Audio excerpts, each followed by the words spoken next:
कहाँ से हैं? अफगानिस्तान से। स्पेशल मैच देखने आए? हाँ बिल्कुल, कैसा रहा? तो ज़बरदस्त रहा, बहुत ज़बरदस्त। हार के बाद भी जीत मना रहे हैं? नहीं, हार के बाद तो जीत नहीं मना रहे ना, हार गया अफगानिस्तान ना। हाँ, अफसोस हो रहा है? बहुत अफसोस। कितना पैसा लगा कर आए थे? कोई 30,000 लगा है। हाँ वीजा आराम से मिल गया? हाँ, मिल गया मिल गया। बस मैच के शौकीन में बस मैच का बस।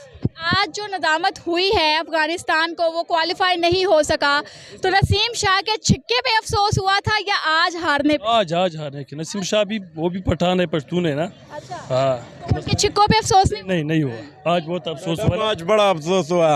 इंशाल्लाह नेक्स्ट टाइम जीतेगा, बस दिल टूट गया। इंशाल्लाह हम अपने अतलानों पे प्राउड करता हूँ, इंशाल्लाह नेक्स्ट टाइम जीतेगा। कहाँ से आए हैं? हम इधर लंडे से मैं तो फैसलाबाद से आया मैडम। मैच देखने? जी बिल्कुल। और बात ये कि इतना